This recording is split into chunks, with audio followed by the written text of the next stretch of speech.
Hello, चला आज आपण शिकणार आहोत बॉडोमस रूल एक्सपान्शन फॉर्म्युला.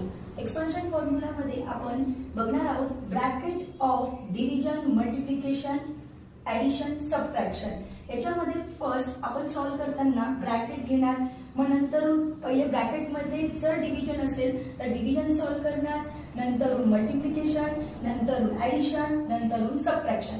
यालाच मराठीत पदावली असे म्हणतात. आणि पदावलीसाठी आपण क, चे, भा, भू, बे, व असाही रूल आपण वापरत असतो. याचा उपयोग आपल्याला आपल्या कॉम्पिटिटिव्ह एक्झाम मध्ये होतो, तसेच लहान मुलांना शाळेमध्ये स्कॉलरशिप, नंतर NMS अशासारख्या एक्झाम मध्ये सुद्धा त्यांचा कॉन्फिडन्स वाढतो. आणि तसंच सहज आपल्याला MPSCच्या किंवा पोलीस भरती वगैरे अशा याच्यामध्ये 1 मार्कासाठी हा प्रश्न येतो आणि याच्याने आपले 1 मार्क सहज आपल्याला मिळत असतात. चला मग आपण हे कसे सोडवतो आपण हे पाहूया. बघा, सगळ्यात पहिले ब्रॅकेट मधलंच सॉल्व करायचं, म्हणून ऍज इट इज आपण हे लिहून घेणार. 25 bracket 40 divide curly bracket 8 6 minus 5 answer is 1.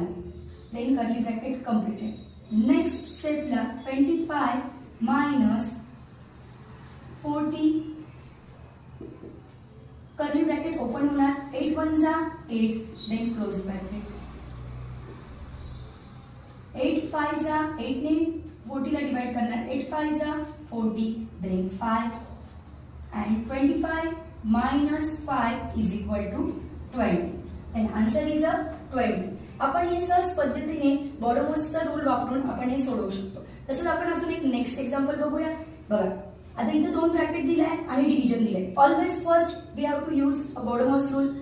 In a BODMAS rule की बॉडोमस मध्ये आपण काय करणार, पहिले ब्रॅकेट मधलं सॉल्व करणार. मग 12 minus 4 किती होणार, 8 into 6 plus 2 also 8, then divide, then 8 8 जा 64.